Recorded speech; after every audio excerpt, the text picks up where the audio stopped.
नहमदुहु व नुसल्ली अला रसूलिहिल करीम अम्मा बअद फ़अऊज़ु बिल्लाहि मिनश शैतानिर रजीम बिस्मिल्लाहिर रहमानिर रहीम अल्लाहुम्मा सल्लि अला सय्यदिना व मौलाना मुहम्मदिन मुआदिनिल जूदि वल करम व आलिहि व बारिक व सल्लिम अस्सलातु वस्सलामु अलैका या रसूलल्लाह व अला आलिका व अस्हाबिका वसल्लम अलैका या हबीबल्लाह। अस्सलातु वस्सलामु अलैका या रसूलल्लाह व अला आलिका व अस्हाबिका वसल्लम अलैका या रहमतल लिल आलमीन। हजरत सुहैब रज़ी अल्लाह तआला अन्हु एक रवायत बयान करते आ कि ताजदार मदीना सुरूर व कल्ब सीना प्यारे आका सैयदना हजरत मोहम्मद मुस्तफ़ा सल्लल्लाहु अलैहि वसल्लम इरशाद फरमांदे आ, एक बादशाह ने अपने कोल एक जादूगर नूं रखिया होया सी। जादूगर ज़ईफ हो गया, बुढ़ा हो गया। बादशाह दे कोले वो तशरीफ लैके आया और अर्ज करदा कि बादशाह सलामत, मैं ज़ईफ हो गया, बुढ़ा हो गया, किसी वेले भी बुलावा आ सकता। इस तो पहले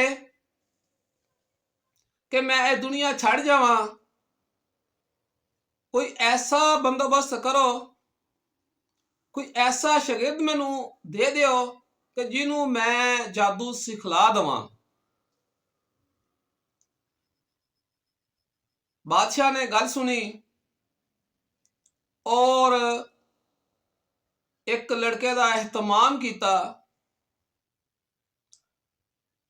उस लड़के नू उस जादूगर का शागिर्द बनाता। वो लड़का जादू सीखन लग पिया। अपने घर तो जिस वेले चलदा सी, रास्ते दे विच एक राहिब लोगां नू तबलीग करदा सी, दरस देंदा सी, हदायतां उन्हां नू दिंदा सी। वो बच्चा, वो लड़का राहिब दी बैठक च बैठन लग पिया। ओनू ओदियां गल्लां राहिब दियां बड़ियां सोहणियां लगनियां, चंगियां लगनियां।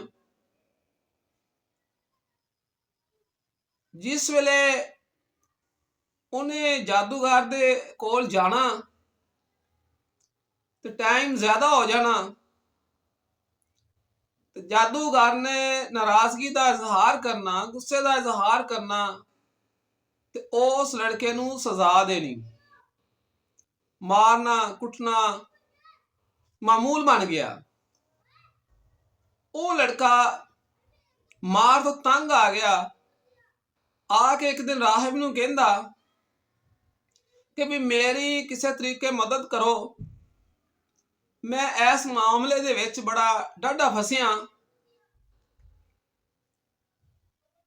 राहिब ने लड़के नू हदायत की कि जिस वेले तू जादूगर दे कोल जावें ते जादूगर नू ये गल कह छड़नी आ कि भी मैनू मेरे घर वालियां ने लेट कराता। जिस वेले तू घर जावें ते घर वाले तेनू लेट दा पुछन ते उस वेले तू कह देना कि जादूगर ने मैनू लेट करता। लड़के ने कहा ठीक है। हुण वो लड़का जिस वेले जादूगर कोले गया, लेट गया, तो जादूगर ने पूछया तो उन्हें कहा जी मेरे वालदैन ने, मेरे घर वालियां ने मैनू ਲੇਟ ਕਰਾਤਾ। ਜਿਸ ਵੇਲੇ ਘਰ ਗਿਆ, ਘਰ ਵਾਲੇ ਨੇ ਪੁੱਛਿਆ ਤਾਂ ਉਹਨੇ ਕਿਹਾ ਜੀ ਮੈਨੂੰ ਜਾਦੂਗਰ ਨੇ ਲੇਟ ਕਰਾਤਾ। ਲੋ ਜੀ, ਬੱਚੇ ਦੀ ਖਲਾਸੀ ਹੋ ਗਈ ਮਾਰ ਕਟਾਈ ਤੋਂ। ਹੁਣ ਬੱਚਾ ਰਾਹਿਬ ਦੀਆਂ ਗੱਲਾਂ ਨੂੰ ਸੁਣ ਕੇ ਤੇ ਉਹ ਰਾਹਿਬ ਦੇ ਜਿਹੜੇ ਇਲਮ ਸੀਗੇ ਉਹਨਾਂ ਨੂੰ ਦਿਲ ਦੇ ਵਿੱਚ ਉਹਨੇ ਬਿਠਾ ਲਿਆ, ਅਮਲ ਕਰਨ ਲੱਗ ਪਿਆ। ਤੇ ਇੱਕ ਦਿਨ ਜਾ ਰਿਹਾ, ਰਾਸਤੇ ਦੇ ਵਿੱਚ ਇੱਕ ਬਹੁਤ ਹੀ ਵੱਡਾ ਅਜਦਹਾ ਬੈਠਾ। ਰਾਸਤਾ ਬੰਦ ਆ, ਇੱਧਰ ਵਾਲੇ ਲੋਕ ਇੱਧਰ ਆ, ਉਧਰ ਵਾਲੇ ਲੋਕ ਉਧਰ ਆ, ਰਾਸਤਾ ਕੋਈ ਨਹੀਂ। ਬੱਚੇ ਨੇ ਜਿਸ ਵੇਲੇ ਵੇਖਿਆ ਤੇ ਬੱਚੇ ਨੇ ਚੁੱਕ ਵਟਾ ਲਿਆ, ਪੱਥਰ ਲਿਆ। ਹੁਣ ਉਹ ਅਜਦਹੇ ਨੂੰ ਮਾਰਨ ਲੱਗਾ ਤੇ ਕੀ ਕਹਿੰਦਾ ਕਿ ਅਗਰ ਰਾਹਿਬ ਦਾ ਦੀਨ ਸੱਚਾ ਤੇ ਮੈਂ ਇਹ ਪੱਥਰ ਮਾਰਨ ਲੱਗਾ, ਇਹ ਅਜਦਹਾ ਇਹ ਅੱਲਾਹ ਤਬਾਰਕ व ਤਾਲਾ ਮਰਨਾ ਚਾਹੀਦਾ। ਅਗਰ ਅਜਦਹਾ ਨਾ ਮਰਿਆ ਤੇ ਫਿਰ ਜਾਦੂਗਰ ਸੱਚਾ। ਇਹ ਗੱਲ ਕਹਿ ਕੇ ਜਿਸ ਵੇਲੇ ਨੇ ਪੱਥਰ ਮਾਰਿਆ, ਉਹ ਅਜਦਹਾ ਮਰ ਗਿਆ। ਬੱਚਾ ਲੜਕਾ ਉਥੋਂ ਚਲਾ ਗਿਆ, ਜਾਦੂਗਰ ਦੇ ਕੋਲ ਚਲਾ ਗਿਆ, ਜਾਦੂ ਸਿੱਖਣ ਲੱਗ ਪਿਆ। ਸਿੱਖਦਾ, ਵਾਪਸ ਆਂਦਾ ਜਾਂਦਾ ਤੇ ਆ ਕੇ ਰਾਹਿਬ ਨੂੰ ਦੱਸਦਾ ਵੀ ਇਹ ਵਾਕਿਆ ਹੋਇਆ। ਤੇ ਰਾਹਿਬ ਨੇ ਕੀ ਕਿਹਾ? ਰਾਹਿਬ ਕਹਿੰਦਾ ਵੀ ਤੇਰਾ ਇਲਮ, ਤੇਰਾ ਮਰਤਬਾ, ਤੇਰਾ ਰੁਤਬਾ ਮੇਰੇ ਨਾਲੋਂ ਜ਼ਿਆਦਾ ਹੋ ਗਿਆ, ਮੇਰੇ ਨਾਲੋਂ ਜ਼ਿਆਦਾ ਹੋ ਗਿਆ। ਤੂੰ ਅੱਲਾਹ ਦੀ ਬਾਰਗਾਹ ਦੇ ਵਿੱਚ ਜ਼ਿਆਦਾ ਅਹਿਮ ਹੋ ਗਿਆ। ਹੁਣ ਕੋਈ ਬਿਮਾਰ ਹੋਣਾ, ਉਸ ਲੜਕੇ ਨੇ ਦੁਆ ਕਰਨੀ ਤੇ ਉਹਨੇ ਸ਼ਿਫਾਯਾਬ ਹੋ ਜਾਣਾ, ਸਿਹਤ ਮਿਲ ਜਾਣੀ। ਬੱਚੇ ਦੀ, ਲੜਕੇ ਦੀ ਧੁੰਮ ਪੈ ਗਈ, ਲੋਕ ਆਉਣ ਜਾਣ ਲੱਗ ਪਏ। ਕੋੜ ਦੇ ਮਰੀਜ਼ ਉਹਦੇ ਕੋਲੇ ਜਿਸ ਵੇਲੇ ਆਉਂਦੇ ਸੀ ਤੇ ਉਹਨਾਂ ਵਾਸਤੇ ਵੀ ਉਹ ਦੁਆ ਕਰਦਾ ਸੀ ਲੜਕਾ, ਤੇ ਉਹ ਠੀਕ ਹੋ ਜਾਂਦੇ ਸਨ। ਜਿਸ ਤਰ੍ਹਾਂ ਦਾ ਵੀ ਕੋਈ ਆਇਆ, ਮਾਜ਼ੂਰ ਆਇਆ, ਬਿਮਾਰ ਆਇਆ, ਸਿਹਤ ਪਾ ਗਿਆ, ਕੋਈ ਮਸਲੇ ਮਸਾਇਲ ਮੁਸ਼ਕਲ ਪਰੇਸ਼ਾਨੀ ਲਈ ਆਇਆ, ਉਹ ਠੀਕ ਹੋ ਗਿਆ। ਤੇ ਇੱਕ ਨਬੀਨਾ ਬਾਦਸ਼ਾਹ ਦੇ ਕੋਲ ਰਹਿੰਦਾ ਸੀ, ਬਾਦਸ਼ਾਹ ਦਾ ਸਾਹਿਬ। ਉਹਨੂੰ ਵੀ ਪਤਾ ਚੱਲਿਆ, ਉਹ ਬੜੇ ਤੋਹਫੇ ਤਹਾਇਫ ਲੈ ਕੇ ਉਸ ਲੜਕੇ ਦੀ ਖਿਦਮਤ 'ਚ ਪੇਸ਼ ਹੋਇਆ, ਉਹ ਤੋਹਫੇ ਪੇਸ਼ ਕੀਤੇ। ਉਸ ਲੜਕੇ ਨੂੰ ਆਪਣਾ ਮੁੱਦਾ ਬਿਆਨ ਕੀਤਾ ਕਿ ਵੀ ਮੈਂ ਨਬੀਨਾ, ਮੇਰੀ ਬਿਨਾਈ ਮੈਨੂੰ ਮਿਲ ਜਾਵੇ, ਮੈਨੂੰ ਅਤਾ ਫਰਮਾ ਦਿਓ ਤਾਂ ਕਿ ਮੈਂ ਜ਼ਮਾਨੇ ਨੂੰ ਦੇਖ ਸਕਾਂ। ਲੜਕਾ ਕਹਿੰਦਾ ਬਿਨਾਈ ਮੈਂ ਅਤਾ ਕਰਨ ਵਾਲਾ ਕੌਣ ਹੁੰਦਾ, ਮੈਂ ਐਸਾ ਨਹੀਂ ਕਰ ਸਕਦਾ। ਤੂੰ ਇਸ ਤਰ੍ਹਾਂ ਕਰ ਕਿ ਜਿਹਨੂੰ ਮੈਂ ਰੱਬ ਮੰਨਦਾ, ਜਿਹਨੂੰ ਮੈਂ ਵਹਦਾਹੂ ਲਾ ਸ਼ਰੀਕ ਮੰਨਦਾ, ਜਿਹਨੂੰ ਮੈਂ ਆਪਣਾ ਅੱਲਾਹ ਮੰਨਦਾ, ਜਿਹਨੂੰ ਇਲਾ ਮੰਨਦਾ, ਉਹਨੂੰ ਤੂੰ ਵੀ ਮੰਨ, ਉਹਦੇ ਤੇ ਤੂੰ ਵੀ ਈਮਾਨ ਲੈ ਕੇ ਆ, ਤੇ ਫਿਰ ਮੈਂ ਤੇਰੇ ਵਾਸਤੇ ਦੁਆ ਕਰਾਂਗਾ। ਨਬੀਨੇ ਨੇ ਜਿਸ ਵੇਲੇ ਗੱਲ ਸੁਣੀ, ਉਹਨੇ ਹਾਮੀ ਭਰ ਲਈ, ਉਹਨੇ ਅੱਲਾਹ ਤਬਾਰਕ व ਤਾਲਾ ਦੀ ਜ਼ਾਤ ਤੇ ਈਮਾਨ ਲੈ ਕੇ ਆਂਦਾ। ਲੜਕੇ ਨੇ ਦੁਆ ਫਰਮਾਈ ਔਰ ਨਬੀਨੇ ਨੂੰ ਬਿਨਾਈ ਵਾਪਸ ਮਿਲ ਗਈ ਔਰ ਉਹਦੀਆਂ ਅੱਖਾਂ ਬਿਲਕੁਲ ਠੀਕ ਹੋ ਗਿਆ, ਉਹ ਨਬੀਨੇ ਤੋਂ ਬਿਨਾ ਹੋ ਗਿਆ। ਜਿਸ ਵੇਲੇ ਉਹ ਨਜ਼ਰ ਆਉਣ ਲੱਗ ਪਿਆ, ਬੜਾ ਖੁਸ਼ ਚਾਵਾਂ ਨਾਲ ਵਾਪਸ ਗਿਆ। ਬਾਦਸ਼ਾਹ ਦੇ ਕੋਲੇ ਜਾ ਕੇ ਬੈਠਾ ਤੇ ਬਾਦਸ਼ਾਹ ਨੇ ਸਵਾਲ ਕੀਤਾ ਕਿ ਵੀ ਤੈਨੂੰ ਬਿਨਾਈ ਕਿੱਥੋਂ ਮਿਲੀ ਆ, ਕਿਹਨੇ ਦਿੱਤੀ ਆ? ਹੁਣ ਉਹ ਨਬੀਨਾ ਕਹਿੰਦਾ ਜੀ ਮੈਨੂੰ ਮੇਰੇ ਮਾਲਕ ਨੇ ਮੈਨੂੰ ਬਿਨਾਈ ਅਤਾ ਫਰਮਾਈ ਆ। ਬਾਦਸ਼ਾਹ ਨੂੰ ਚੜ ਵੱਟ ਗਿਆ, ਗੁੱਸਾ ਚੜਿਆ। ਉਹਨੇ ਕਿਹਾ ਵੀ ਇਹ ਕਿਸ ਤਰ੍ਹਾਂ ਹੋ ਸਕਦਾ, ਮੇਰੇ ਤੋਂ ਇਲਾਵਾ ਵੀ ਕੋਈ ਤੇਰਾ ਮਾਲਕ ਆ? ਉਹਨੇ ਕਿਹਾ ਹਾਂਜੀ, ਅੱਲਾਹ ਤਬਾਰਕ व ਤਾਲਾ ਦੀ ਜ਼ਾਤ ਉਹ ਮੇਰੀ ਮਾਲਕ ਆ। ਅੱਲਾਹ ਤਬਾਰਕ व ਤਾਲਾ ਹੀ ਵਹਦਾਹੂ ਲਾ ਸ਼ਰੀਕ ਆ, ਉਹ ਮੇਰਾ ਹੀ ਮਾਲਕ ਨਹੀਂ, ਉਹ ਤੇਰਾ ਵੀ ਮਾਲਕ ਆ, ਉਹ ਪੂਰੀ ਕਾਇਨਾਤ ਦਾ ਮਾਲਕ ਆ। ਬਾਦਸ਼ਾਹ ਨੇ ਕਿਹਾ ਫੜ ਲਓ ਇਹਨੂੰ, ਗ੍ਰਿਫਤਾਰ ਕਰ ਲਓ। ਉਹਨੂੰ ਗ੍ਰਿਫਤਾਰ ਕਰ ਲਿਆ, ਮਾਰਿਆ ਕੁੱਟਿਆ। ਜਿਸ ਵੇਲੇ ਉਹਨੂੰ ਸਜ਼ਾ ਦਿੱਤੀ, ਉਹਨੇ ਮਜਬੂਰ ਹੋ ਕੇ ਦੱਸਿਆ ਕਿ ਵੀ ਫਲਾਂ ਲੜਕੇ ਕੋਲ ਮੈਂ ਗਿਆ ਸੀ, ਉਹਨੇ ਮੈਨੂੰ ਇਹ ਦਾਵਤ ਤਬਲੀਗ ਜਿਹੜੀ ਕੀਤੀ ਸੀ ਤੇ ਮੈਂ ਅੱਲਾਹ ਤਬਾਰਕ व तआला ਦੀ ਜ਼ਾਤ ਤੇ ਈਮਾਨ ਲੈ ਕੇ ਆਇਆ। ਉਹਨੇ ਦੁਆ ਕੀਤੀ ਤੇ ਮੈਨੂੰ ਬਿਨਾਈ ਮਿਲੀ ਆ। ਬਾਦਸ਼ਾਹ ਨੇ ਸਿਪਾਹੀ ਭੇਜਣ ਗਏ, ਉਹਨੂੰ ਲੜਕੇ ਨੂੰ ਗ੍ਰਿਫਤਾਰ ਕਰ ਲਿਆ। ਸਿਪਾਹੀ ਗਏ, ਲੜਕੇ ਨੂੰ ਗ੍ਰਿਫਤਾਰ ਕਰਕੇ ਲੈ ਆਏ। ਹੁਣ ਜਿਸ ਵੇਲੇ ਉਸਦੇ ਇਹ ਵਾਲੀ ਗੱਲ ਹੋਈ ਸੀਗੀ ਤੇ ਉਹਨੇ ਜਾ ਕੇ ਰਾਹਿਬ ਨੂੰ ਦੱਸਿਆ ਸੀ ਲੜਕੇ ਨੇ, ਤੇ ਰਾਹਿਬ ਨੇ ਉਸ ਵੇਲੇ ਕਿਹਾ ਸੀ ਕਿ ਤੇਰੇ ਤੇ ਇਮਤਿਹਾਨ ਆਉਣ ਵਾਲਾ, ਇਸ ਇਮਤਿਹਾਨ ਦੇ ਵਿੱਚ ਤੂੰ ਮੇਰਾ ਨਾਮ ਨਹੀਂ ਲੈਣਾ। ਹੁਣ ਉਹ ਲੜਕਾ ਪੱਕਾ ਸੀ। ਲੜਕੇ ਨੂੰ ਜਿਸ ਵੇਲੇ ਗ੍ਰਿਫਤਾਰ ਕਰਕੇ ਬਾਦਸ਼ਾਹ ਤੇ ਪੇਸ਼ ਕੀਤਾ, ਉਹਨੂੰ ਕਿਹਾ ਹਾਂ ਵੀ ਦੱਸ ਤੇਰੇ ਕੋਲ ਕਿੱਥੋਂ ਆਇਆ ਇਲਮ। ਲੜਕਾ ਨਾ ਦੱਸੇ, ਉਹਨੂੰ ਸਜ਼ਾ ਦਿੱਤੀ, ਮਾਰਿਆ ਕੁੱਟਿਆ। ਜਿਸ ਵੇਲੇ ਲੜਕੇ ਨੇ ਦੱਸਿਆ ਜੀ ਫਲਾਂ ਜਗ੍ਹਾ ਤੇ ਰਾਹਿਬ ਆ, ਉਹਦੇ ਕੋਲ ਮੈਂ ਇਲਮ ਸਿੱਖਿਆ। ਉਹਨਾਂ ਬਾਦਸ਼ਾਹ ਨੇ ਸਿਪਾਹੀ ਭੇਜਣ ਕਿ ਰਾਹਿਬ ਨੂੰ ਵੀ ਗ੍ਰਿਫਤਾਰ ਕਰ ਲਿਆ। ਉਹ ਰਾਹਿਬ ਨੂੰ ਵੀ ਗ੍ਰਿਫਤਾਰ ਕਰ ਲਿਆ, ਪੇਸ਼ ਕੀਤਾ ਬਾਦਸ਼ਾਹ ਦੇ।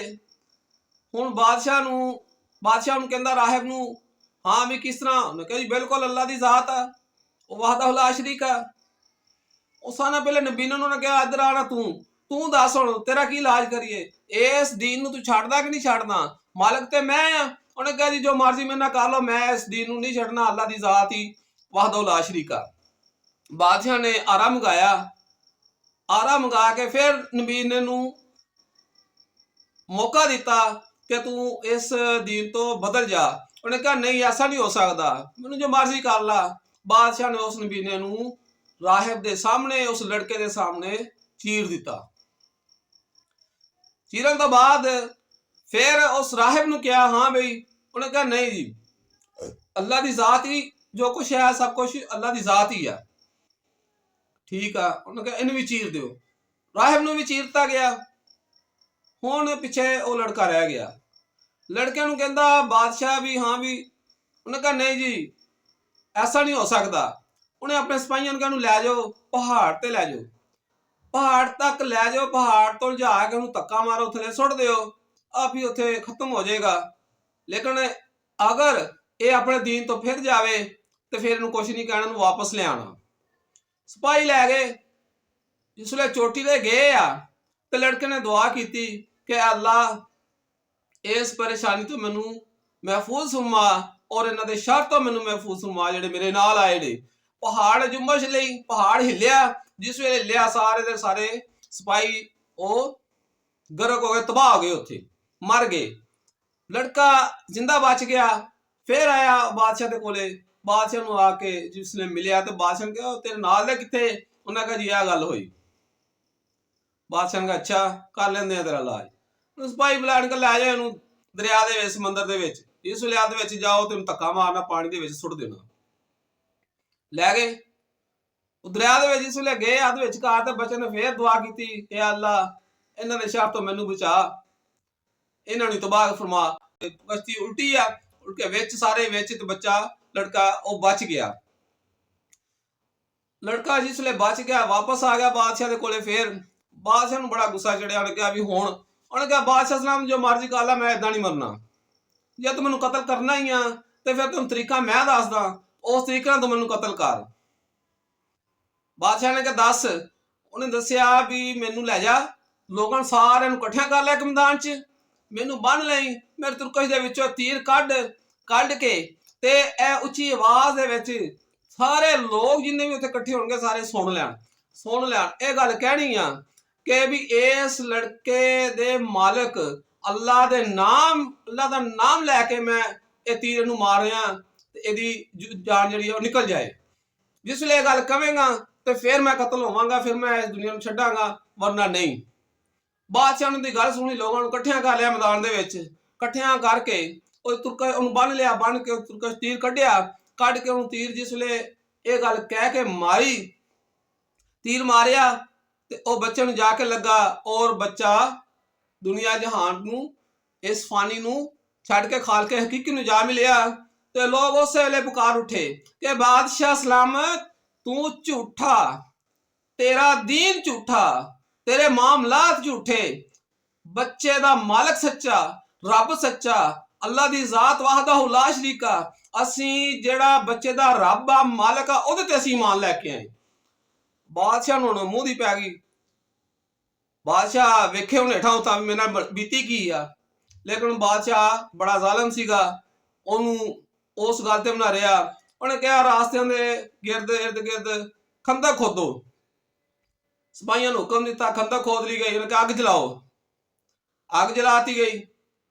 ਅੱਗ ਜਲਾਉਣ ਤੋਂ ਬਾਅਦ ਉਹਨੇ ਫੜ ਲਿਆ ਉਹ ਲੋਕਾਂ ਨੂੰ ਔਰ ਇਸ ਅੱਗ ਦੇ ਵਿੱਚ ਸੁੱਟੀ ਜਾਓ। ਅਗਰ ਕੋਈ ਦੀਨ ਇਸ ਤੋਂ ਹਟਦਾ, ਪਿੱਛੇ ਹਟਦਾ, ਕਦਮ ਠਾਉਂਦਾ ਕਿ ਇਸ ਗੱਲ ਤੋਂ ਉਹ ਮੁੱਕਰਦਾ, ਉਹਨੂੰ ਕੁਛ ਨਹੀਂ ਕਹਿਣਾ। ਅਗਰ ਉਹ ਆਪਣੇ ਦੀਨ ਦੇ ਉੱਤੇ ਕਾਰਬਨ ਦਾ ਪੱਕਾ ਵਾ, ਉਹਨੂੰ ਧੱਕਾ ਮਾਰੋ, ਅੱਗ ਦੇ ਵਿੱਚ ਸੁੱਟ ਦਿਓ। ਉਹ ਇੱਕ ਔਰਤ, ਛੋਟਾ ਜਿਹਾ ਬੱਚਾ ਉਹਦੇ ਨਾਲ, ਉਹ ਵੀ ਚਲੇ ਗਈ, ਉਹਨੂੰ ਵੀ ਲੈ ਗਏ। ਉਹਨੂੰ ਬੜਾ ਕਿਹਾ, ਉਹਨੇ ਕਿਹਾ ਨਹੀਂ। ਜਿਸ ਵੇਲੇ ਉਹਨੇ ਲਾਗੇ ਗਈ ਅੱਗ ਦਾ ਸੇਕ, ਅੱਗ ਦੀ ਤਪਸ਼ ਜਿਸ ਵੇਲੇ ਉਹਨੇ ਮਹਿਸੂਸ ਕੀਤੀ ਤੇ ਥੋੜੇ ਕਦਮ ਪਿੱਛੇ ਨੂੰ ਖਿੱਚੇ ਨੇ ਤੇ ਬੱਚਾ ਬੋਲ ਉੱਠਿਆ, ਪੁਕਾਰ ਉੱਠਿਆ, ਨਹੀਂ ਅੰਮਾ ਜੀ ਪਿੱਛੇ ਨਹੀਂ ਜਾਣਾ, ਕਦਮ ਪਿੱਛੇ ਨਾ ਕਰੋ, ਅੱਗੇ ਹੀ ਰਾਹਤ ਆ, ਅੱਗੇ ਸਕੂਨ ਆ, ਅੱਗੇ ਹੀ ਸੱਚ ਆ, ਅੱਗੇ ਹੀ ਅਸਲ ਦੀਨ ਆ, ਅੱਗੇ ਹੀ ਰਾਹਤ ਆ। ਪਿੱਛੇ ਕਦਮ ਨਹੀਂ ਉਠਾਉਣਾ, ਪਿੱਛੇ ਸਾਰਾ ਝੂਠ ਆ, ਫਰਾਡ ਆ, ਜ਼ਾਲਮ ਆ, ਅੱਗੇ ਖੁਸ਼ੀਆਂ ਹੀ ਖੁਸ਼ੀਆਂ ਨੇ, ਤੇ ਕੂਦ ਜਾਓ ਅੱਗ ਦੇ ਵਿੱਚ। ਉਹ ਔਰਤ ਵੀ ਕੂਦ ਗਈ। ਇਸ ਵਾਕਿਆ ਦੇ ਵਿੱਚ ਸਾਨੂੰ ਬਹੁਤ ਕੁਝ ਹਾਸਲ ਹੁੰਦਾ ਕਿ ਪਹਿਲੀ ਗੱਲ ਆ ਕਿ ਦੀਨ ਸਾਡਾ ਐਵੇਂ ਨਹੀਂ ਫੈਲਿਆ, ਕੁਰਬਾਨੀਆਂ ਦੇ ਵਿੱਚ ਬੜੀਆਂ। ਦੂਸਰੀ ਗੱਲ ਆ ਕਿ ਨਬੀ ਕਰੀਮ ਸੱਲੱਲਾਹੁ ਅਲੈਹਿ ਵਸੱਲਮ ਦੀ ਇਸ ਹਦੀਸ ਪਾਕ ਤੋਂ ਸਾਬਤ ਹੁੰਦਾ ਕਿ ਅਹਿਲੇ ਈਮਾਨ, ਤਕਵਾ ਜਿਹੜੇ ਲੋਕ ਰੱਖਦੇ ਨੇ, ਜਿਹੜੇ ਅੱਲਾ ਦੇ ਮੋਮਨ ਬੰਦੇ ਨੇ, ਪਰਹੇਜ਼ਗਾਰ ਬੰਦੇ ਨੇ, ਅੱਲਾ ਦੇ ਵਲੀ ਨੇ, ਉਹਨਾਂ ਦੇ ਕੋਲੋਂ ਜਾ ਕੇ ਦੁਆ ਕਰਾਣੀ, ਉਹਨਾਂ ਦੇ ਵਸੀਲੇ ਦੇ ਨਾਲ ਦੁਆ ਮੰਗਣੀ, ਉਹਨਾਂ ਦੇ ਵਸੀਲੇ ਦੇ ਨਾਲ ਆਪਣੇ ਮੁਸ਼ਕਲਾਂ ਪਰੇਸ਼ਾਨੀਆਂ ਦੇ ਮਾਮਲਾਤ ਅੱਲਾ ਦੀ ਬਾਰਗਾਹ 'ਚ ਪੇਸ਼ ਕਰਨੇ, ਉਹ ਹੱਲ ਹੁੰਦੇ ਨੇ, ਬਿਮਾਰਾਂ ਨੂੰ ਸ਼ਿਫਾ ਨਸੀਬ ਹੁੰਦੀ ਆ। ਵਸੀਲਾ ਇਸ ਹਦੀਸ ਪਾਕ ਨੇ ਬੜਾ ਕੁਝ ਸਾਬਤ ਕੀਤਾ। ਔਰ ਦੇਖੋ ਬੱਚਿਆਂ ਨੇ ਵੀ ਕੁਰਬਾਨੀ ਦਿੱਤੀ। ਉਹਨੇ ਕਿਹਾ ਜੋ ਹੱਕ ਆ, ਸੱਚ ਆ, ਉਹਦੇ ਤੇ ਡਟ ਜਾਓ। ਜਹਾਦ ਬਿਲ ਇਹੀ ਜਹਾਦ ਆ ਬਹੁਤ ਵੱਡਾ, ਜਿਹੜਾ ਤੁਸੀਂ ਆਪਣੇ ਆਪ ਨਾਲ ਕਰ ਰਹੇ ਹੋ, ਔਰ ਆਪਣੇ ਈਮਾਨ ਦੀ ਪੁਖਤਗੀ ਨੂੰ ਪੱਕਿਆਂ ਰੱਖੋ, ਉਹਦੇ ਤੋਂ ਪਿੱਛੇ ਨਾ ਹਟੋ, ਉਹਦੇ ਡਾਵਾਂਡੋਲ ਨਾ ਹੋਵੋ। ਜਿਹੜੀ ਮਰਜ਼ੀ ਤਲਵਾਰ ਲਟਕਦੀ ਹੋਵੇ, ਆਪਣੀ ਜਾਨ ਦੀ ਕੁਰਬਾਨੀ ਦੇਣੀ ਆ, ਤੇ ਫੇਰ ਹੀ ਤੁਹਾਡਾ ਈਮਾਨ ਮਹਿਫੂਜ਼ ਆ। ਅੱਲਾਹ ਤਬਾਰਕ व तआला ਸਾਨੂੰ ਸੁਣ ਕੇ ਸਮਝਣ ਦੀ ਔਰ ਅਮਲ ਕਰਨ ਦੀ ਤੌਫੀਕ ਆਤਾ ਫਰਮਾਏ। वमा अलैना इल्लल बलागुल मुबीन।